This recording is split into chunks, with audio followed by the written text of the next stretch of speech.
Your clothing brand will fail if you're doing these things. Now I'm gonna list them all down in a bit, but don't worry guys, this isn't just ranting. I'll show you what you can do to fix them as well. Let's go.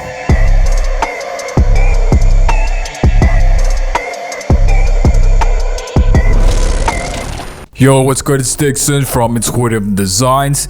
Now, I know I've been gone for a really long time, guys, but I'm back now for real.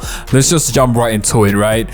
So the first one is poor marketing. Now, if you're not getting hundreds of daily traffics to your website, or you probably got like 70 followers on Instagram, TikTok, whatever, then you suck in marketing. Now, I know what some of you are thinking. If I just work hard and stick to my craft, people will notice because hard work always pays off, right? Bruh. You gotta work smart as well. A huge part of it is understanding how to get your product in front of as many eyeballs as possible. So how do you do that? If you got capital right off the bat, then you can just run ads or pay for influencers to wear your clothes when they're live. But obviously, most of us are broke when we first start, right? So the best way to market online for free is to create content, specifically TikToks. Now, I know TikTok sounds iffy to some, especially if you're a millennial, but you cannot deny that it is changing the game.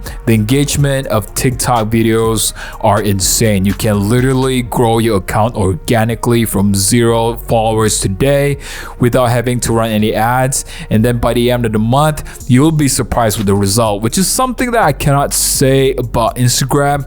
Organic reach is pretty much dead on there, but that's just from my personal experience. Now I'm gonna show you a few examples. First one is Neo Juicy's brand Borderline.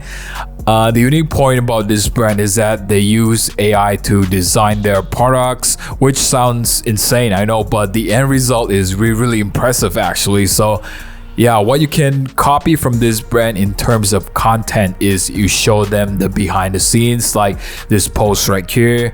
You can see that they're showing you raw sketches of this hoodie and then alternative concepts, different color tones, those kind of things. So that's the unique thing about TikTok, is that they appreciate authenticity. Unlike a conventional Nike ad, you don't need to spend thousands of dollars to hire models and photographers to shoot your products. You can just whip out your iPhone and start recording. That's it. Because people like to see your progress, your wins, or even your losses, your day-to-day struggles. But of course, you do need to be consistent. You need to post like 2 or 3 videos per day, which is hard to some, I know, but if you can do that and you don't worry too much about quality at first, just purely focus on quantity. Once you start to rack up views, they will translate into sales, I guarantee it.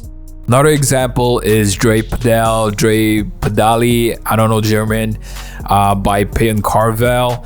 Now this brand is a car enthusiast brand. The brand philosophy is different than the previous one. The video formats are also a bit different, but they do show you the progress and they also show the lifestyle of the kind of audience they want to reach. So if you're someone that appreciates Porsches and aesthetic interior designs, then you are their targeted niche. By sharing your aesthetic publicly and finding like-minded people, this type of marketing is really effective too. Now, we all know that the design, the fabric, you know, the cut of the shirt are just as important. However, if you got all those things right, but nobody knows about it, then it's just not gonna work out, right? So try putting effort in creating content online for your brand and see where it will take you. Next reason is false expectations. This one is more about the mentality. If you follow Represent on YouTube, then you know how cool it is to own a clothing brand. You see George Heaton, the founder of Represent, flying to LA whenever he wants, and you see him driving in Rolls Royce and living in a big mansion. Behind all that glam, just know that he's done the work before he gets to that status. A lot of people actually underestimate the amount of effort you have to put in before you can see results, because a clothing brand is a business. I don't care if you say you're doing it as an artistic expression. Don't lie to yourself, man. We all want that back at the end of the day. It is a business, which means you need to learn how to manage stress, how to use Photoshop, where to source for fabric materials, how to create a website on Shopify. The list just goes on. So now what can you do? Get into this industry with the right expectations. It's not going to be an overnight success, and it's not as simple as just heat pressing designs on t-shirts in your bedroom. Understand there is a huge learning curve behind owning a brand, and gaining all that knowledge will build your character for the better. And whatever you do will directly impact your business. So if you're the kind of person that wakes up at 2 p.m. every day and you're always late to every meeting, hangout, whatever, then I'm gonna tell you right now, this is not for your lazy ass. Owning a clothing brand is not for the kind of person with no work ethic. You either start working on yourself right now, or you stay unmotivated because it's comfortable to you. Final reason is not using pre-orders. I could be wrong, but I have not seen any video about this on YouTube yet. But yeah, utilizing this method is really cost effective, especially if you're just starting out. It saves you not just financial costs, but months of waiting period, holding on to the inventory before you finally realize the designs are not selling. So now you have to do sales to hopefully break even at least. Actually, even big brands are still doing it. Sometimes they're testing out the market with new designs, silhouettes, whatever it may be, but they're not sure how it will perform. So yeah. For example, this brand called Shibori Threads, if I'm not mistaken, they started during the COVID period, so circa 2020, 2021.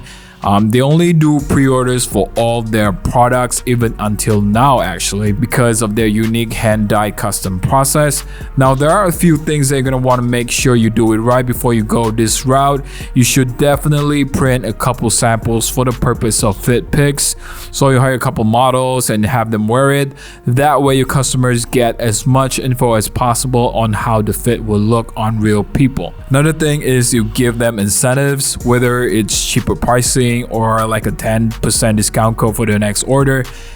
Basically goodies to make up for the long turnaround time, which is the biggest downside of this method. It's the turnaround time, because you're selling a product that you do not have yet. So you gotta make sure you got the stock from manufacturers before the deadline that you set for your customers. Now this whole process may take weeks or even months. It may turn some people off, so keep that in mind.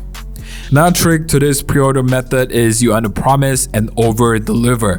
What I mean by that, for example, is you set a deadline for your pre-orders and then set a final date for shipping to start, but then you ship your orders way earlier. Now this will provide a good reputation because your customers receive their orders earlier than they have initially expected.